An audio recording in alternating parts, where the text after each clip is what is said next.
नमस्कार दोस्तों, आप देख रहे हैं एमबी लाइव और एमबी लाइव आपको दिखा रहा है गांव कलूपरा से। जैसा कि हमारे साथ हैं क्राइम फ्री इंडिया फोर्स के संस्थापक व राष्ट्रीय अध्यक्ष महोदय। तो जैसा कि सर की भी संस्था चल रही है क्राइम फ्री इंडिया फोर्स के नाम से और उनके भी काफ़ी जवान हैं। तो जो भारत सरकार ने, केंद्र सरकार ने अग्निपथ योजना लॉन्च की है युवाओं के लिए, तो उससे कितने सहमत हैं और युवाओं के जीवन पर कितना प्रभाव पड़ेगा उस अग्निपथ योजना का, तो जानना चाहेंगे। जी सर, अग्निपथ योजना पर आप क्या बोलना चाहेंगे? हम तो सहमत हैं एक बात में, इसी बात में कह के भी बात को ख़त्म कर सकते हैं। आपको कुछ डाउट है तो आप पूछिए। और मेरा सिर्फ एक कहना है कि हमारे जो देश का युवा है ना, इस समय वो भटक चुका है और इस सब को भटकने के पीछे सिर्फ सरकार की असफलता है। कारण जब सरकार कुछ लेके आ रही है कोई योजना, तो उसको उनको अनाउंसमेंट करना चाहिए था, लोगों को बताना भी चाहिए था। अब धीरे धीरे आप देख रहे होंगे कि 2-3 दिन खूब आंदोलन चले हैं, पर कल से वो डाउन में गए हैं क्योंकि लोगों ने पढ़ा है उसके बारे में। तो इसके जो दूरगामी जो रिजल्ट है वो बहुत ही अच्छे निकल के आएंगे।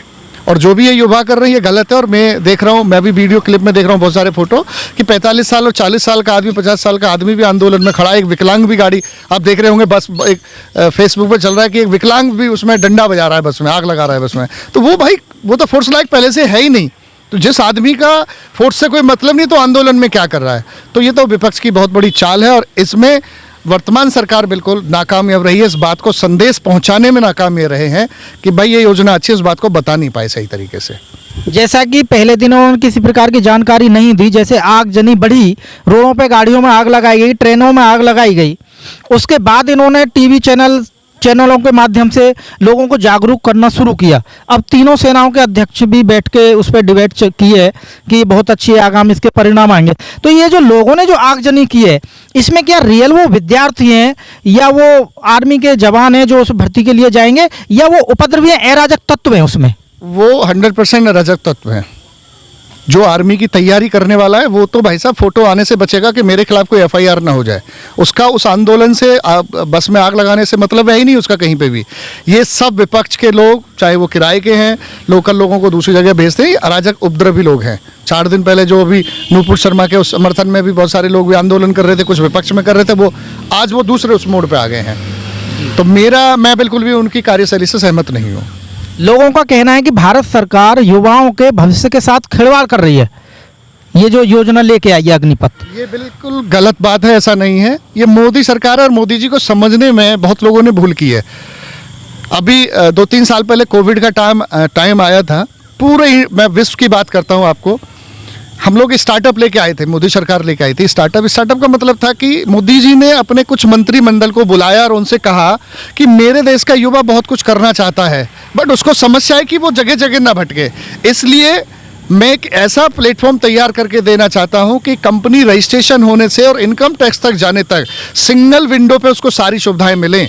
अगर मेरे युवाओं को ये सारी सुविधाएं मिल गई, और मैं कहता हूं कि पहले 3 साल 5 साल कंपनी बिल्कुल टैक्स फ्री चलाएंगे, तो आप भानु प्रकाश जी, मैं आपको गूगल करना, मेरी बात अगर कहीं गलत नहीं कर रही है, कि टॉप 10 में टॉप 50 स्टार्टअप इंडिया के निकले हैं, जो एक भी स्टार्टअप कभी नहीं निकलता था। टॉप 10 में टॉप 50 स्टार्टअप्स इंडिया के निकले, इसलिए क्योंकि सिंगल विंडो सिस्टम था। जब स्टार्टअप ये लेके आ रहे थे मोदी जी, तो उस समय विपक्ष विरोध कर रहा था इस चीज़ का। बट आज मैं भी एक स्टार्टअप चलाता हूँ, मेरा स्टार्टअप भी बहुत बड़ा हो चुका है, और वो स्टार्टअप बने हैं यूनिकॉर्न। यूनिकॉर्न का मतलब है अरबों खरबों के वो बन गए, छोटी छोटी ऐप कंपनी बना के। तो इसकी भी अगर हम बात करें, अग्निपथ का मतलब एक रास्ता तैयार करके दिया। उससे अग्रवीर या अग्निवीर तैयार करेंगे। 9वीं से और ग्रेजुएशन तक 5 साल का NCC होता है। NCC में जो फंड आता है वो गवर्नमेंट CSR फंड से देती है। CSR फंड अब ये कंपनियों से खाते हैं, और उसमें अरबों खरबों का बहुत बड़ा घोटाला होता था उस सर्टिफिकेट को लेने के लिए। बेवजह का कोई पैसा लोग खर्च करते थे और कोई फायदा नहीं होता था। अब ये बताइए कि 15 से और 17 साल तक की एज होनी चाहिए NCC लेने के लिए, 9वीं से ग्रेजुएशन भी होनी चाहिए उसकी। अब 17 साल से और 21-22 साल तक वो अग्निपथ में जा सकता है। 4 साल नौकरी करने के बाद उसके पास 25 लाख रुपए हार्ड कैश भी रहेगा। तो क्या गलत है भाई? लेकिन 25 साल यानी 4 साल पूरे करने के बाद जब यहाँ आएगा तब क्या करेगा व्यक्ति? आगे की भी सुन लीजिए आप लोग। अभी मोस्टली फोर्स में 16 साल की जॉब होती है। ऑन एन एवरेज वो 30-35 हज़ार से स्टार्टिंग होती है, 70-80 हज़ार पर रिटायरमेंट होता है। मैं एक एवरेज लेके चलूँ कि 16 साल में 50 हज़ार का एवरेज, एक साल में 6 लाख रुपए। 16 साल में कितना हुआ? 16 के 96 में 1 करोड़ रुपए हुआ। तो 4 साल में कितना आया? 25 चौका 100, 25 लाख रुपए। फ़र्क इतना है कि जिस क्वालिटी पे हम लोग काम करना चाहते थे, बहुत सारे इंस्टीट्यूट चल रहे हैं पूरी दुनिया में, वो तैयारी कर रहे हैं कोचिंग के नाम पे, जो अरबों खरबों रुपए को लूटते हैं, वो लूट पाट उनकी बंद हो चुकी है और बंद हो गई है। सबको बराबर चांस मिलेगा। उसमें से जो अच्छे लोग निकल के आएंगे, जो इंस्टीट्यूट पर लुटते थे, पेपर लीक होता था, पेपर के बहाने पैसा खर्च करते थे, अपनी कोचिंग के बहाने पैसा खर्च करते थे, वो सारा पैसा लुटना बंद हो गया है और जो अच्छे लोग काम करने वाले हैं उनको चांस मिलेगा। दूसरी बात, जो उस लायक नहीं है उसके लिए भारत सरकार की भारत रत्न मान्यता प्राप्त कंपनियां हैं, प्राइवेट सेक्टर है, वो सारा ऑफर कर रहा है कि आप हमारे पास जॉब में आइए। तो वो बहुत ही अच्छा प्लेटफॉर्म है और उसका बहुत अच्छा रिजल्ट मिलेगा लोगों को। एक और चीज़, दोबारा से पीछे आते हैं हम बैक में। जैसा कि हमने देखा उत्तर प्रदेश में भी आगजनी हुई है, लेकिन इतनी नहीं हुई। बिहार में सबसे ज़्यादा हुई है, ट्रेनों में आग लगा दी गई है, बसें जला दी गई हैं और थाने चौकी की जो गाड़ियाँ उनमें भी आग लगा दी गई है। तो इस पर क्या कहेंगे? देखो, इसकी तो सीधी बात है कि भाई यहाँ योगी बाबा आए बैठे हुए हैं और जिन्होंने पहले बस यहाँ जला दी है, ट्रेन जला दी है, योगी जी ने रिकवरी कर ली। मैं कहता हूँ हिम्मत ही नहीं है। शायद बिहार के मुख्यमंत्री इसमें असहाय महसूस हो रहे होंगे। वो भी पार्ट हैं, भारतीय जनता पार्टी के घटक दल के रूप में काम करते हैं, वो नहीं कर पा रहे शायद। और अगर उन्हें ये सारी चीज़ रोकनी है तो योगी जी से बहुत कुछ सीखना होगा। और मेरा तो कहना है कि योगी जी को ना पूरे देश एक दिन अपना देखना चाहेगा, सब उनके निर्देशन में काम करना चाहेंगे। तो इसमें बिहार सरकार असफल है अगर ऐसा है तो जैसे कि सरकार ने योजना लॉन्च की है, तो इसके दूरगामी कुछ परिणाम अच्छे नजर आएंगे कोई, या गलत आ सकते हैं? नहीं, बिल्कुल अच्छे आएंगे जी। बस एक कमी इनसे रह गई है, उस बात के लिए तो इनको मानना पड़ेगा कि जिस चीज़ को ये अब कर रहे हैं, ये काम इनको पहले से करना चाहिए था, लोगों को बताना चाहिए था। जितने भी भारत के में सामाजिक संगठन काम करते हैं, जिनको ये फंड देते हैं प्रचार प्रसार के नाम पे, टीवी के माध्यम से, अखबार के माध्यम से, मैगजीन के माध्यम से, इनको प्रचार प्रसार नहीं कर पाए। जिस काम को ये अब कर रहे हैं उसमें ये लेट हो चुके हैं और मैं समझता हूँ कहीं ना कहीं ये असफलता तो है ही इनके बारे में। पर रिजल्ट अच्छे होंगे, ये निश्चित कि रिजल्ट अच्छे होंगे।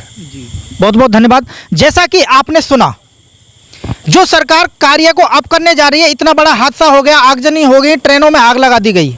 सरकार इसी कार्य को लॉन्च करने से पहले लोगों को समझा देती तो शायद इतना बड़े घटना नहीं घटती। जबकि सरकार जानती है, विपक्ष जब भी ये कोई योजना लॉन्च करते हैं, चाहे कृषि कानून हो, चाहे कोई भी योजना हो, विपक्ष आड़े खड़ा करता है और अपने लोगों को लाके उपद्रव कराता है। सरकार यहीं भूल कर गई। यदि ऐसा करती तो शायद ना होता। जानकारी जो अब दे रही है वो पहले से देती। आप देख रहे थे एमबी लाइव, भानु प्रकाश शर्मा हमारे सहयोगी ठाकुर बसंत जी के साथ।